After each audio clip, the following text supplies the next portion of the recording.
Yesterday, Pakistan launched a targeted attack on the Sikh community in the state of Jammu and Kashmir, hitting Gurdwara in Poonch and the homes of Sikh community members, which came under attack. And we know that at least 3 individuals were killed.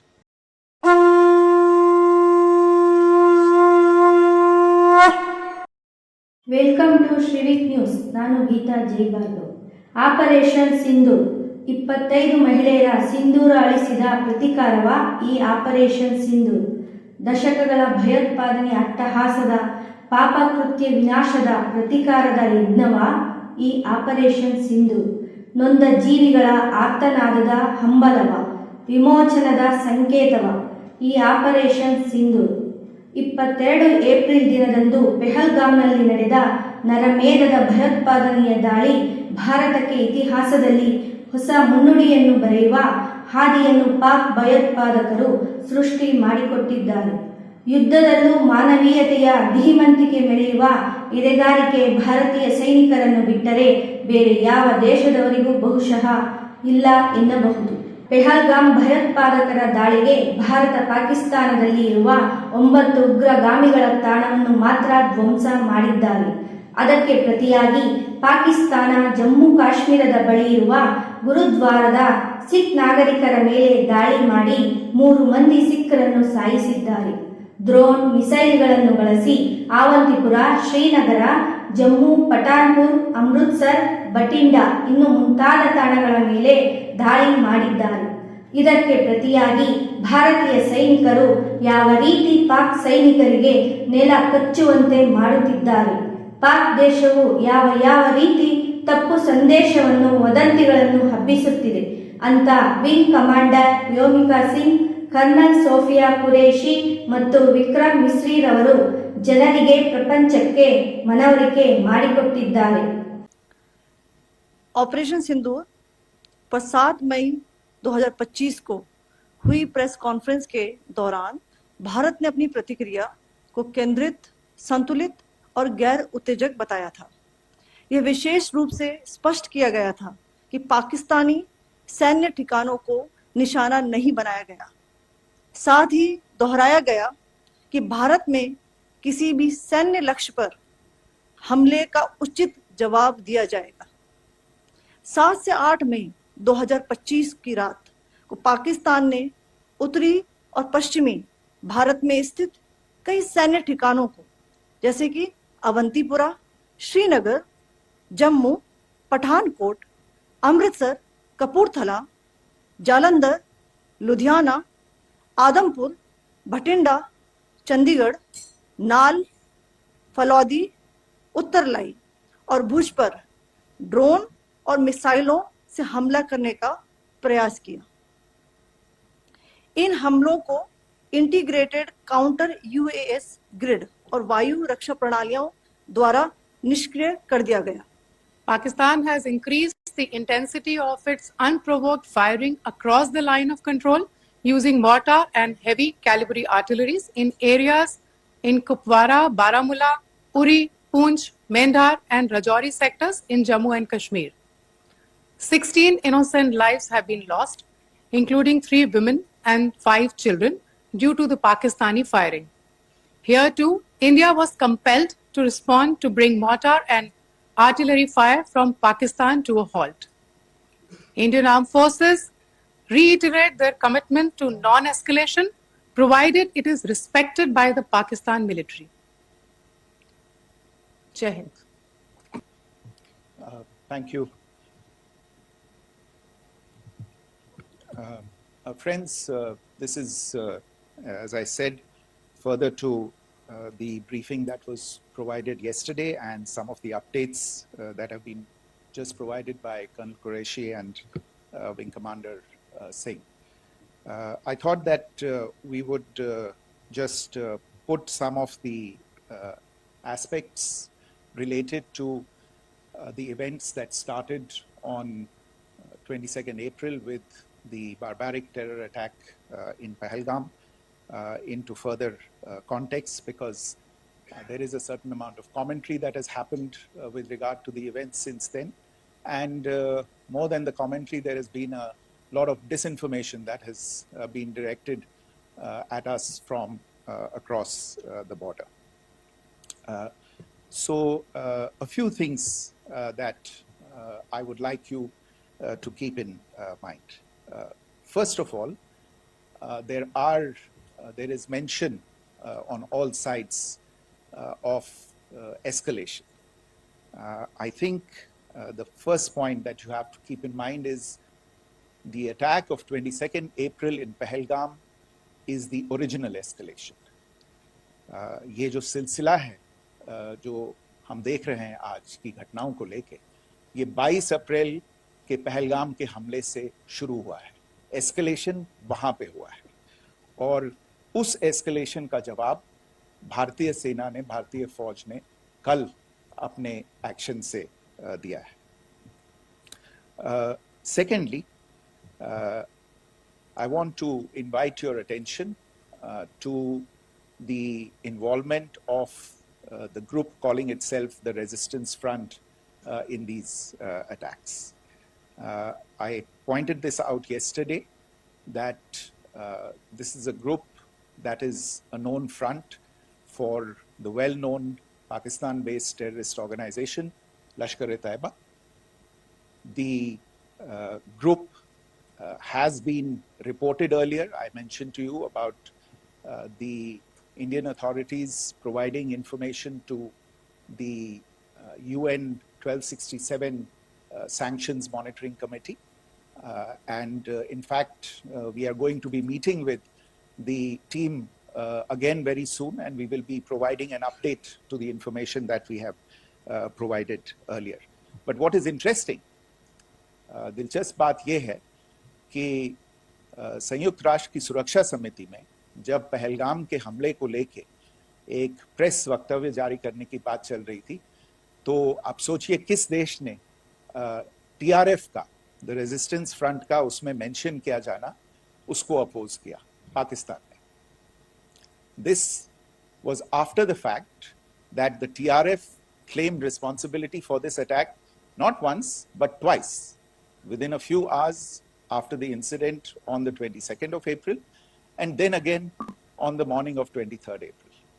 And it is perhaps only after the full gravity of the incident was realized by its masters and handlers across the border that it was managed to back off from this claim.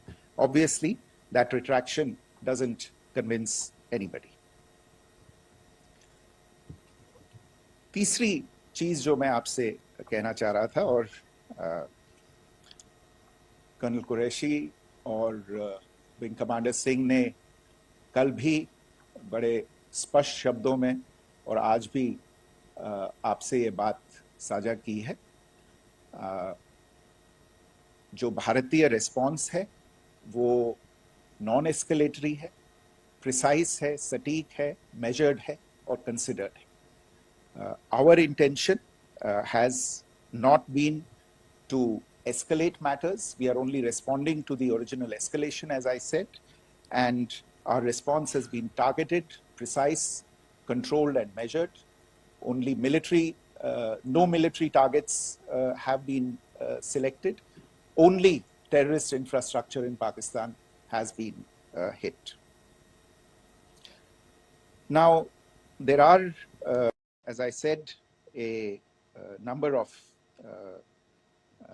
issues that have been raised in commentaries, and there's a lot of, as I said, unfounded disinformation and fabrication that has come from across the border. And I would just like to use this opportunity to set the record straight on some of these issues.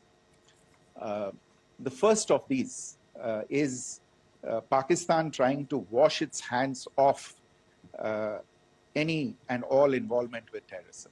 I think the Pakistani information minister said there are no terrorists in Pakistan. And I think he was challenged on that in the television program that he was appearing on. But even if I partially repeat myself from yesterday, I think Pakistan's reputation as the epicenter of global terrorism is rooted in a number of instances where concrete evidence is available, not just to India, but to governments and authorities and agencies around who deliberately mislead the international community.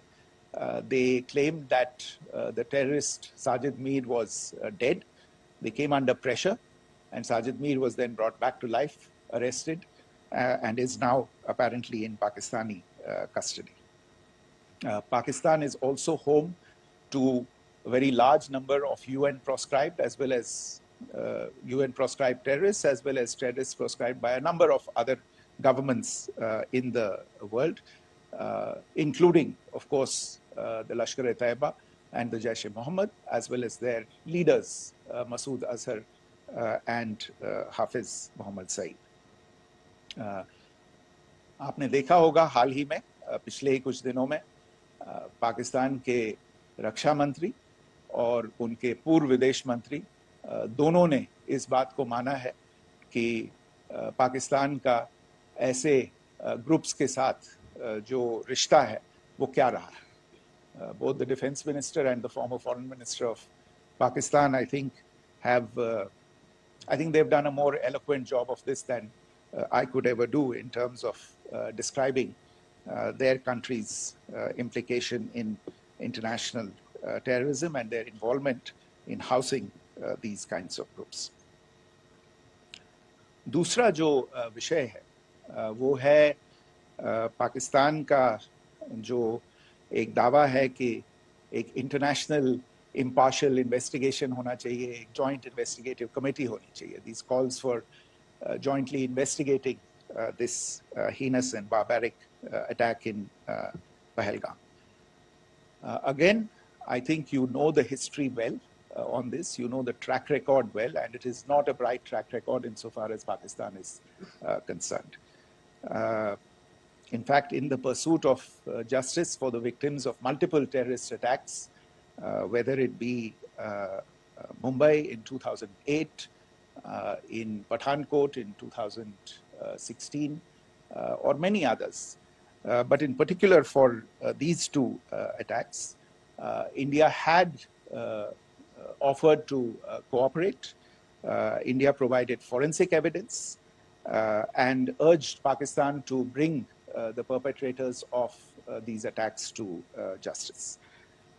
We, in particular with regard to the Mumbai attacks of 2008, where a Pakistani Lashkar-e-Taiba terrorist was captured alive, India provided extensive information and evidence related to the involvement of Pakistani terrorists in this attack. Cases were registered, but you are all aware that these cases have not progressed, despite the formation of judicial teams, etc. And Pakistan has consistently stonewalled all efforts to move the investigation along. In fact, with regard to the Pathankot attack as well, a joint investigative team was formed. We gave access, unprecedented access, I should say, to Pakistani team to the site of the attack. Details of call records data and DNA, etc., were shared with Pakistan.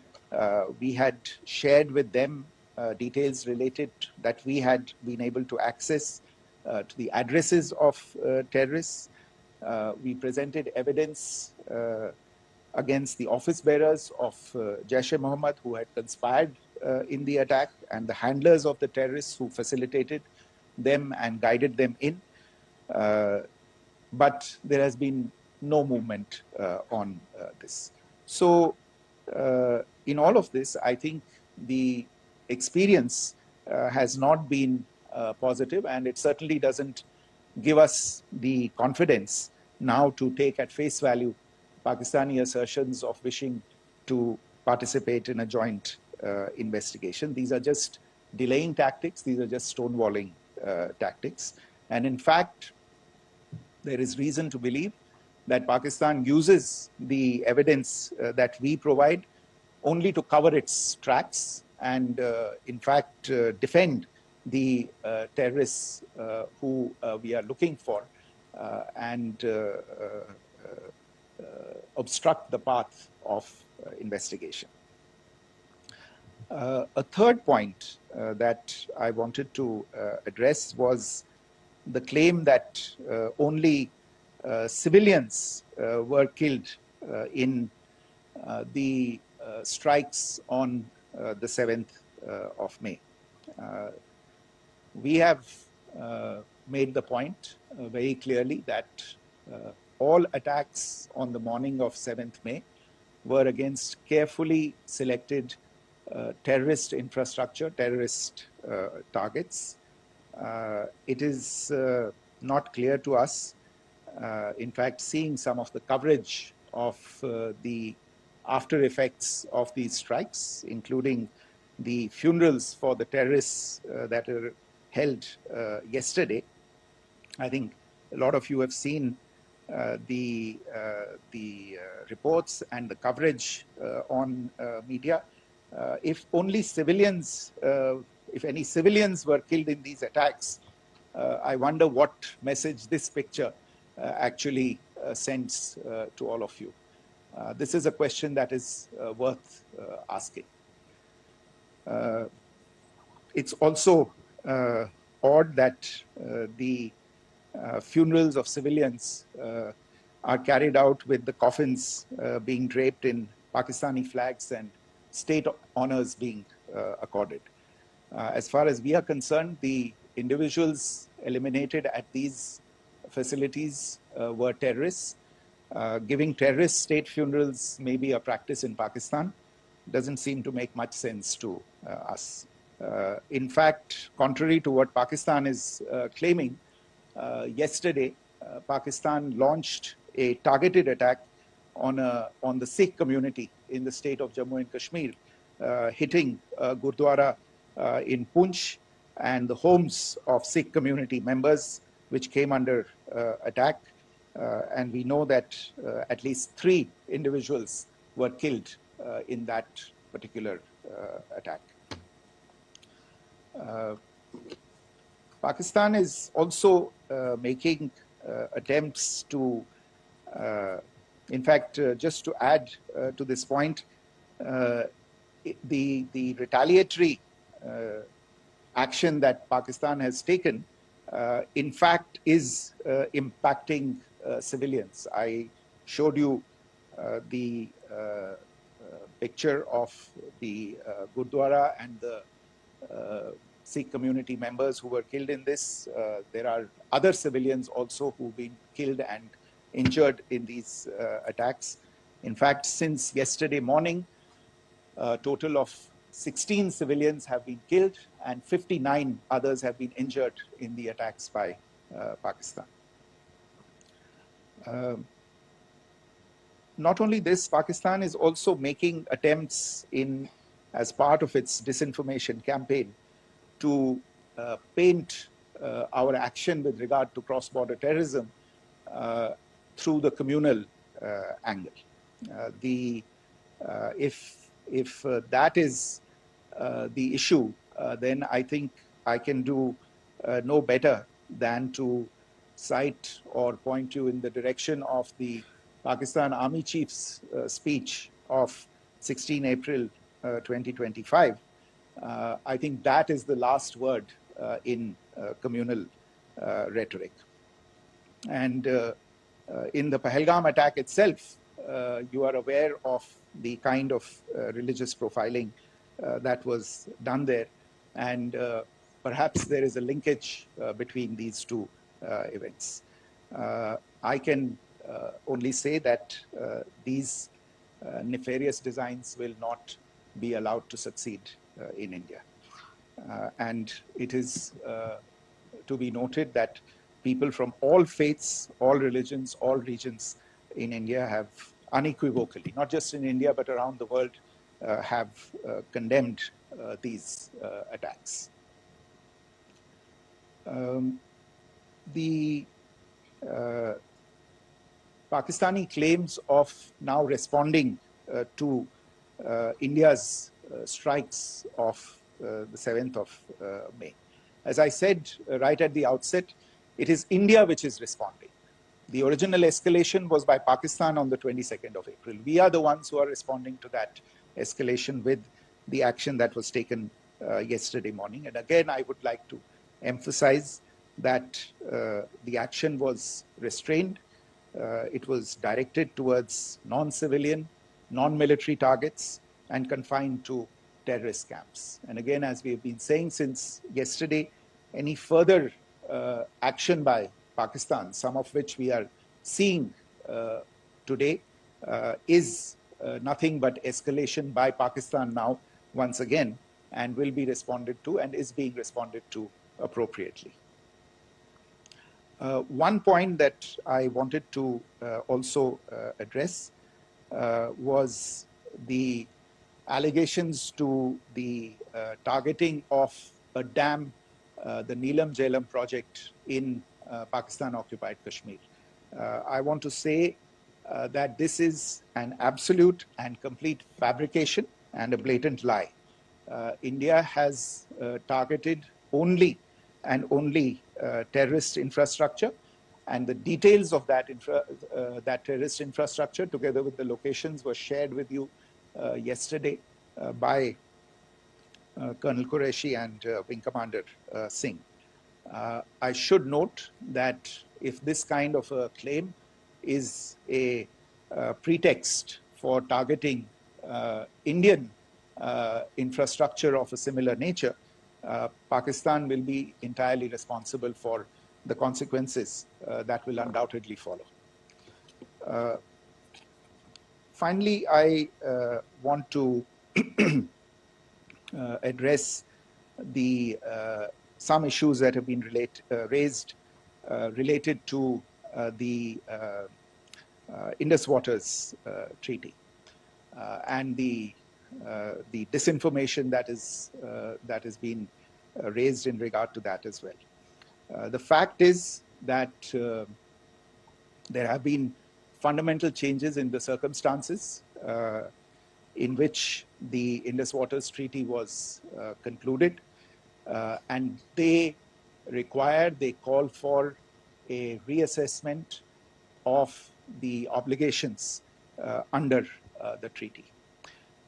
Over the last year and a half to 2 years, India has been in communication with the government of Pakistan. We've sent several notices to them requesting for negotiations to discuss modification of the treaty.